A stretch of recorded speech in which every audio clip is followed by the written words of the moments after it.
जय भीम।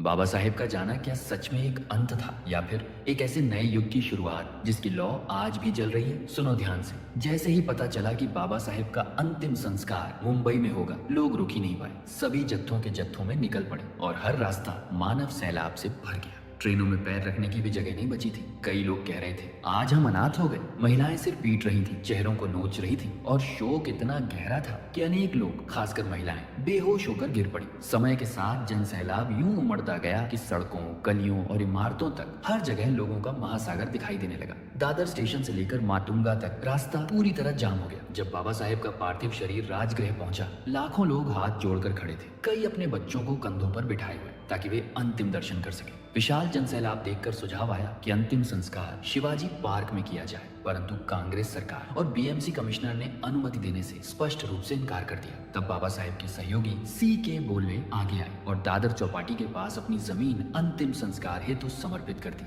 और फिर दोपहर 1:30 पर बाबा साहेब का पार्थिव शरीर एक विशेष रूप से तैयार वाहन पर रखकर राजगृह से अंतिम यात्रा शुरू हुई, जो 5:24 पर दादर चौपाटी पहुंची। कई स्थानों पर मौन जनसागर अचानक गूंज उठा, बाबा साहेब की जय, बाबा साहेब अमर रहे। और इसी मौन सागर के बीच बाबा साहेब को चंदन की ऊंची विशाल चिता पर ऐसे रखा गया था कि जहां तक नजर जाए हर व्यक्ति अंतिम दर्शन कर सके। लेकिन अंतिम संस्कार शुरू होने से ठीक पहले दादा साहेब गायकवाड़ माइक पर आए और बोले, बाबा साहेब 16 दिसंबर को आपका हाथ पकड़कर आपको बुद्ध के धम्म की ओर ले जाने वाले थे, लेकिन आज उलटा हो गया। उनका शरीर चिता पर है, पर उनकी इच्छा हम यहीं पूरी करेंगे। जो लोग बौद्ध धम्म में अपनाना चाहते हैं हाथ उठाए। क्षण भर का मौन टूटा और पूरा समुद्र हाथों से भर गया। भदंतानंद कौशल्यायन ने वहीं उसी क्षण लगभग 10 लाख लोगों को धम्म दीक्षा दी। शोक के बीच जन्म लेती एक नई क्रांति। शाम 7:35 पर अंतिम संस्कार की विधि शुरू हुई और जब यशवंत आम्बेडकर ने चिता को अग्नि दी, तब पहली लौ उठी और बाबा साहेब धीरे धीरे पंच तत्वों में विलीन होते चले गए। वह दृश्य इतना दर्दनाक था कि हवा तक एक भारी आह जैसी महसूस हो रही थी।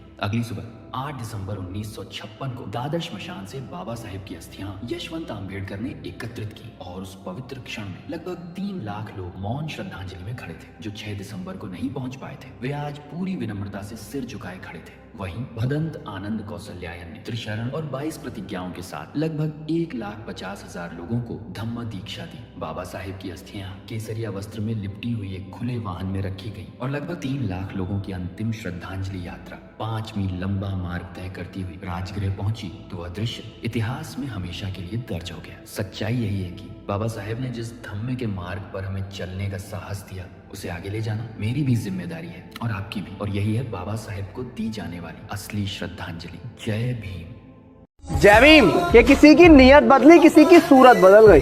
अरे किसी की नीयत बदली, किसी की सूरत बदल गई। और जब से संभाला है बाबा साहेब ने, कि जब से संभाला है बाबा साहेब ने हमें, हमारी तो किस्मत ही बदल गई।